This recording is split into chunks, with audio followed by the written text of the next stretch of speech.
নমস্কার। আজকে জীবনবেদ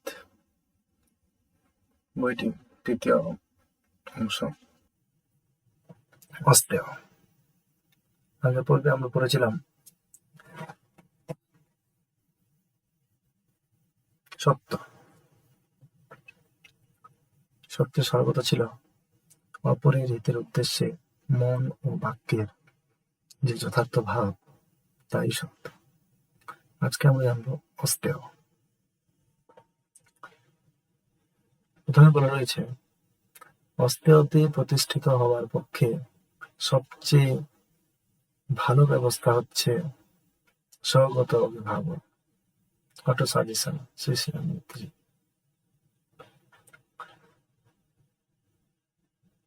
এরপর ভূত আবার চলতে শুরু করলো। ক্রমে সে নগর ছাড়িয়ে চলে গেল একটা গ্রামে।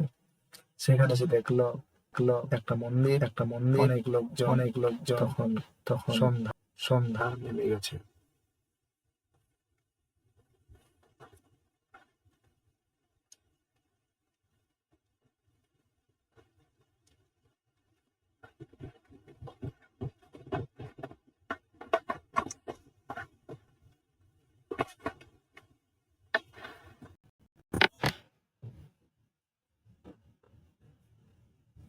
ভূত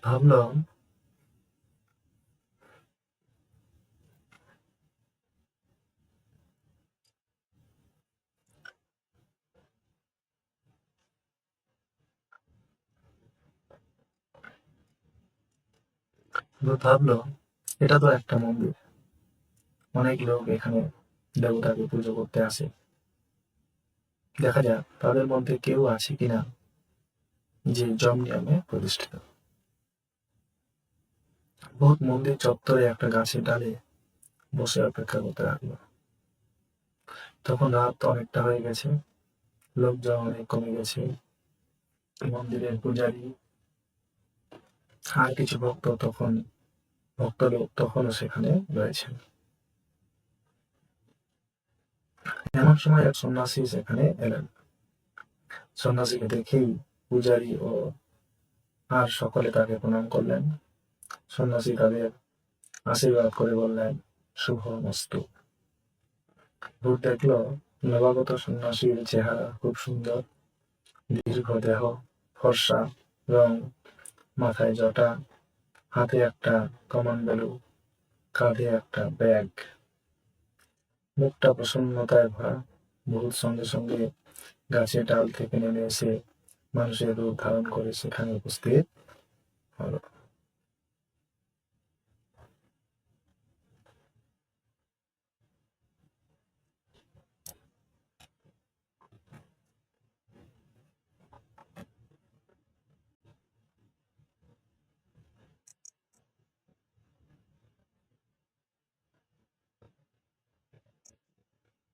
নেক্সট, ভূত দেখলো নবাগত সন্ন্যাসী। সন্ন্যাসী বললেন, আমি অনেক দূর থেকে আসছি। পদব্রজে যাব বৃন্দাবন ও সেখান থেকে যাব বারাণসী। আমাকে আজকের মতো রাত্রিবাস এখানে করতে দেবেন? সন্ন্যাসীর মধুর ব্যক্তিত্ব ও প্রসন্ন দর্শনে সকলে তখন অভিভূত হয়ে গেছে।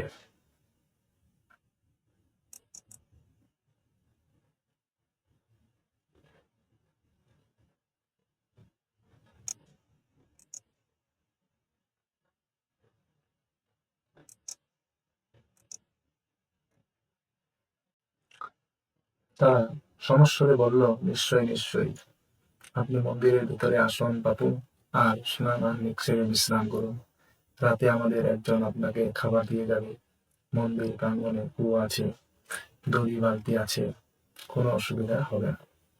সন্ন্যাসী রাজি হয়ে মন্দিরের ভিতরে ঢুকলেন ও সেখানে কম্বল বিছালেন। ভূত দেখল মন্দিরটি একটি প্রাচীন শিব মন্দির। সেখানে পার্বতীরও একটা মূর্তি আছে। শিবের গলায় একটা সোনার হার, লকেটে একটা হীরা উজ্জ্বল করছে। পার্বতীর গায়েও অনেক সোনার গয়না। একটা প্রদীপ সেখানে জ্বলছে, তার স্তিমিত আলোতেও অলংকারগুলি চিকচিক করছে। সন্ন্যাসীকে ভূতের বেশ ভালো লেগেছে। সে বাইরে অন্ধকারে আড়ালে থেকে অপেক্ষা করতে লাগলো। সন্ন্যাসী স্নান করে মন্দিরে ঢুকে আসনে বসে সূচনা করলেন। ঘন্টা দুয়েক পরে কয়েকজন এসে তার খাবার দিয়ে গেল। তিনি ওদের সঙ্গে সামান্য কিছু কথা বললেন ও খাবার খেয়ে মুখ হাত ধুয়ে শুয়ে পড়লেন। সারাদিন হেঁটে হেঁটে তিনি ক্লান্ত। ভূত বাইরে থেকে শুনতে পেল তার উদাত্ত কণ্ঠে উচ্চারিত শিব স্তোত্র। প্রভু মিশ মনীষ মনীষাম শেষ গুণাং গুণহীন মহেশ গণভরণম রজনির্জিত দুর্জয় দৈত্যপুরম প্রণমামি শিবম শিব কল্পতরম। তারপর সব নিস্তব্ধ, খালি ঝিঝি পোকা একটানা ডেকে চলেছে। ভূত গাছের ডালে বসে অপেক্ষা করতে লাগলো কখন সকাল হয়, কখন সন্ন্যাসী বের হন। ক্রমে রাত আরো বাড়ল। এক সময় দ্বিপ্রহর রাতের ঘোষণা করল শিয়ালেরা।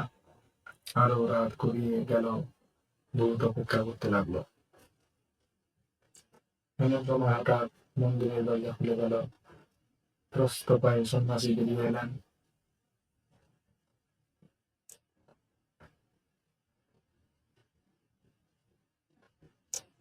তার কাঁধে ঝোলা ব্যাগ আর হাতে কমান্ডারের বদলে একটা পুটুলি। কৌতূহলী ভূত আর তার অন্তর্দৃষ্টি দিয়ে দেখতে পেল সেই পুটুলিতে রয়েছে দেবতার সব গয়না। ভীত চোরের মতো সন্ন্যাসী রাস্তা দিয়ে প্রায় ছুটতে লাগলেন। ভূত তার পিছু নিল। অনেকক্ষণ ছোটার পর সন্ন্যাসী থামলেন। তখন দূরে আকাশটা লাল হয়ে গিয়েছে। তিনি জনমানবহীন এক নদীর তীরে পৌঁছলেন। সেখানে ব্যাগ ও পুটুলি রেখে প্রাণ ভরে নদীর জল খেলেন ও একটা চোখে প্রাতকৃত্য সেরে নদীতে স্নান করলেন। স্নান করে সেই উদীয়মান লাল সূর্যের দিকে তাকিয়ে প্রণাম করে বললেন, ওম জগৎপ্রভূষম শঙ্কাশং কাশ্যপে মহাদূতে ধন্তারিং সর্ব পাপঘ্নং প্রাণহতস্মি দিবাকারম। তারপর হঠাৎ তার যেমন সার ঘোর কেটে গেল। মাথায় হাত দিয়ে তিনি বসে পড়লেন। দুপুরে কেঁদে উঠলেন, আমি কি করলাম? শেষ পর্যন্ত চুরি করলাম। অস্ত্র থেকে বিচ্যুত হলাম। অস্ত্রেয় কথাটি শুনে ভূত কান খাড়া করল। তবে কি তিনি অস্ত্রেয় সাধন করেছিলেন? সন্ন্যাসী আবার চলতে শুরু করলেন। ভূত দেখল এবার তিনি ফিরে চলেছেন সেই মন্দিরের দিকে নতমস্তকে। ভূতও তার পিছু নিল। এদিকে মন্দিরে লোকে লোকারণ্য। পূজারি কাঁদছেন, কেউ কেউ উত্তেজিত ভাবে সন্ন্যাসী গাল দিচ্ছে, কেউ বলছে থানায় খবর দিতে। এমন সময় সবিস্ময়ে সকলে দেখল সেই সন্ন্যাসী ফিরে আসছেন। জনতার সামনে এসে তিনি বললেন, আমি যে পাপ করেছি তার প্রায়শ্চিত্ত করতে এসেছি। তোমরা আমাকে যে শাস্তি দেবে তা আমি মাথা পেতে নেব। আমি অস্ত্র থেকে বিচ্যুত হয়েছি। সকলের উত্তেজনা কমলে সন্ন্যাসী জানতে চাইলেন গত রাত্রের খাবারটা কোন ঘর থেকে এসেছিল। দেখা গেল গ্রামের এক চোরের শ্রাদ্ধ বাড়ি থেকে পূজারী চাল পেয়েছিলেন। সেই চালের ভাত সন্ন্যাসীকে দেওয়া হয়েছিল।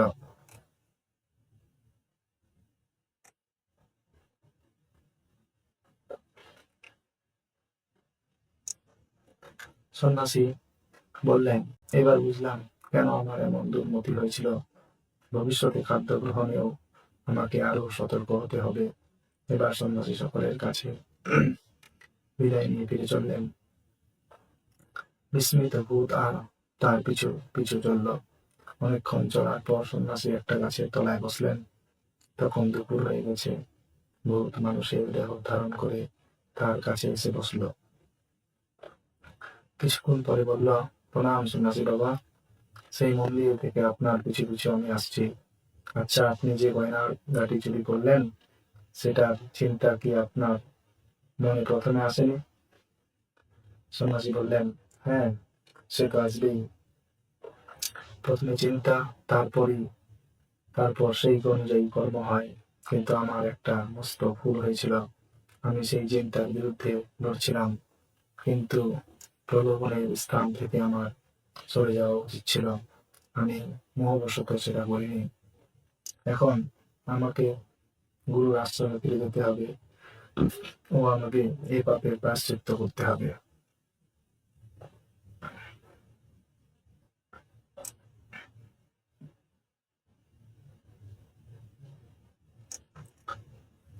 অস্তে হতে প্রতিষ্ঠিত হলে দুনিয়ার সমস্ত সম্পদ মানুষের করতল মতো হয়।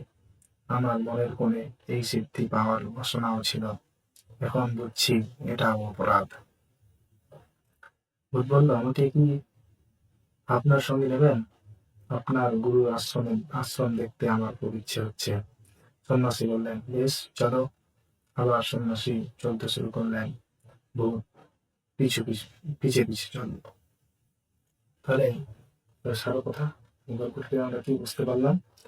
তার সারো কথা হচ্ছে, অপরের দ্রব্য গ্রহণের ইচ্ছা ত্যাগ করার নাম অস্তেয়। অপরের দ্রব্য গ্রহণের ইচ্ছা ত্যাগ করার নাম অস্তেয়। অস্তেয় অর্থে অচর্য। অস্তেয় অর্থে অচর্য, যার মানে হলো চুরি না করা। তো এই হলো অস্তেয়। গল্পটি ভালো লাগলে বন্ধুদের মধ্যে সকলের সাথে শেয়ার করবেন, সবাই যাতে গল্পটি শুনতে পারে এবং কিভাবে জীবনকে চলার পথ, নতুন পথ দেখায়, সেটা যাতে সবাই লাভ করতে পারে, জানতে পারে। ধন্যবাদ।